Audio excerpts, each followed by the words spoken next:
Aqui você teve 7,5 milhões de gastos, aqui você teve 81 milhões de gastos. Do Boulos. A derrota do Boulos não foi uma derrota qualquer, não. Foi uma grande derrota. Porque a gente recuperou a dignidade da esquerda brasileira. Para o investimento que teve, Boulos bateu no teto. E parece que esse é o teto dele mesmo, né?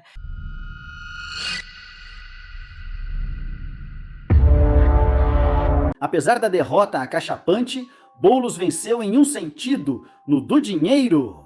Ele gastou 10 vezes mais do que em 2020, quando também concorreu à Prefeitura de São Paulo e teve praticamente a mesma quantidade de votos. Esse ano foram 80 milhões de reais do seu dinheiro rasgados. Em 2020, ele teve 2.168.000 e uns quebradinhos de votos.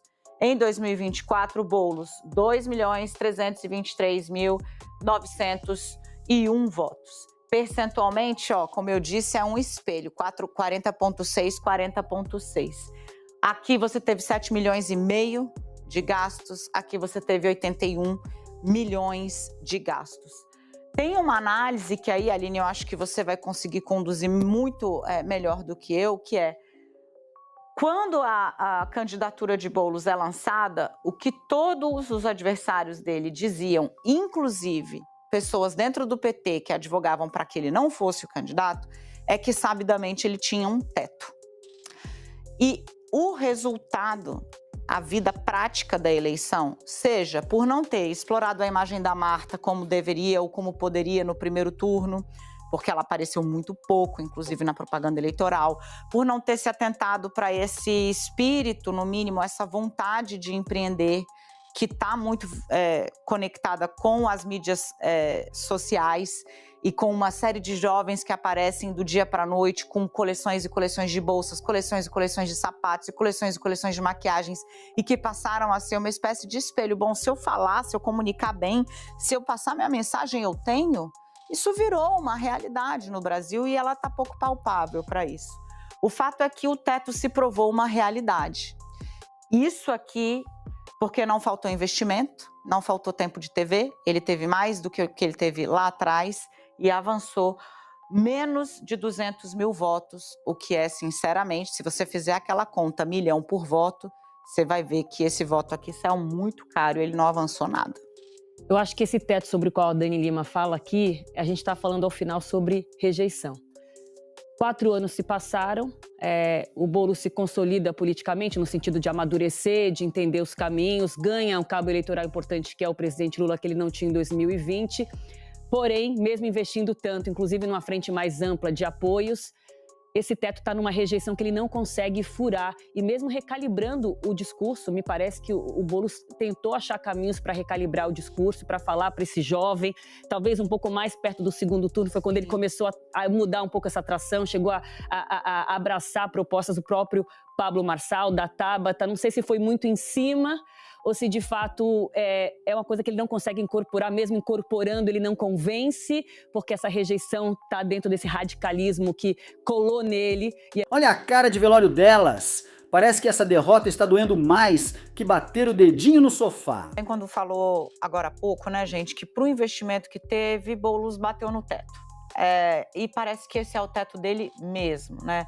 Assim como apesar do esforço para ampliar o discurso, minimizar aspectos que são muito mal vistos ou mal interpretados, veja como ao gosto do assinante, escolha aí a expressão que fica melhor no seu ouvido, ele não conseguiu superar esse teto. Agora, voltando aqui, pensando um pouco sobre legado, acho que Boulos, tamanho que tinha não perde, segue sendo o deputado federal mais votado do estado de São Paulo, se firma ali como uma liderança muito próxima a Lula, o que ele já era, não perde tamanho. E a depressão pós-derrota continua. Esses jornalistas seguem inconformados. Do Boulos. A derrota do Boulos não foi uma derrota qualquer, não. Foi uma grande derrota.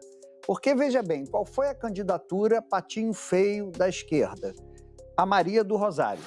Não por conta dela, a Flávia falou da criminalização do campo progressista e a maior criminalização que acontece é quando você toca em direitos humanos. E a Maria do Rosário encarna essa política dos direitos humanos.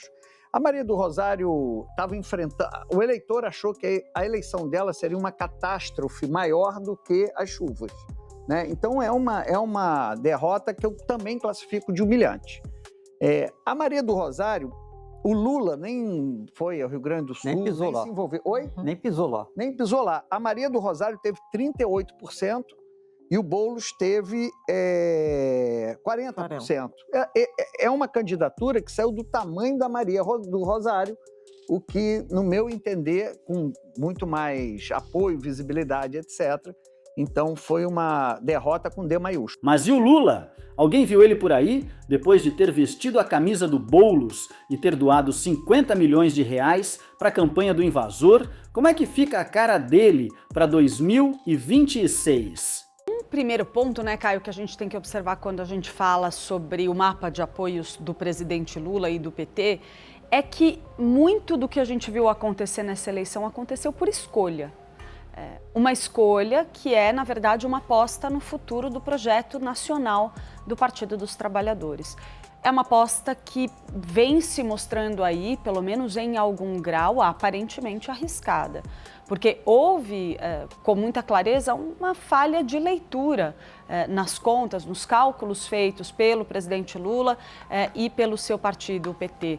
Porque quando se desenhou ali onde o PT vai abrir mão de candidaturas para tentar garantir um palanque forte, uma governabilidade boa para Lula, uma aliança sólida lá em 2026, e onde a gente vai ter candidato, onde vale a pena a gente brigar para ter o nosso nome, para manter o nosso partido, vamos investir só onde a gente tem grandes chances de ganhar e vamos abrir mão nos colégios eleitorais onde nossos potenciais aliados, partidos que estão hoje na base de sustentação do presidente Lula, estão mais fortes.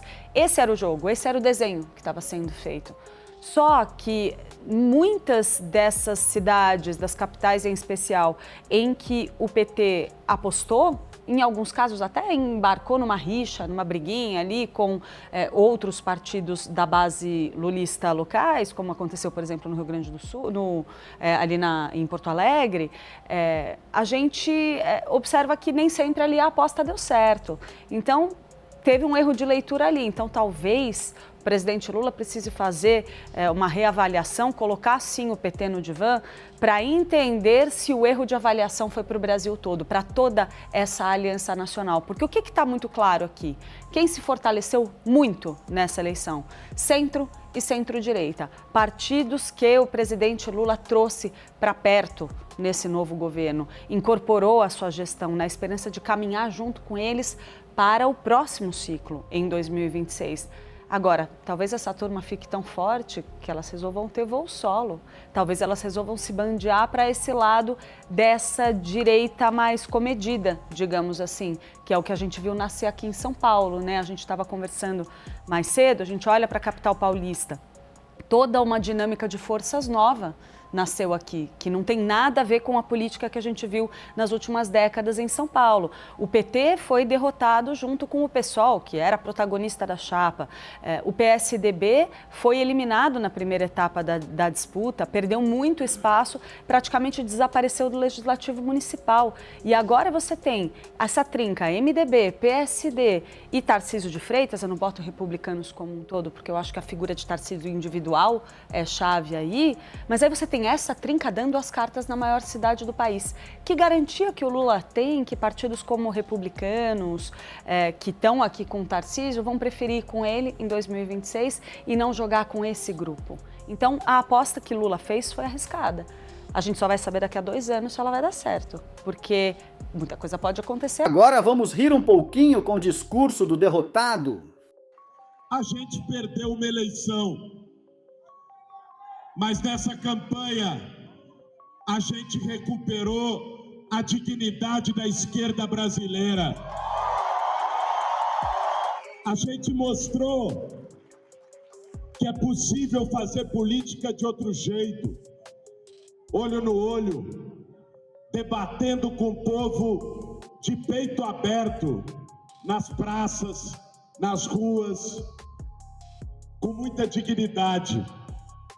A gente mostrou o caminho que nos espera no futuro, que é de conversar de corpo e alma com as angústias do nosso povo. Eu não vou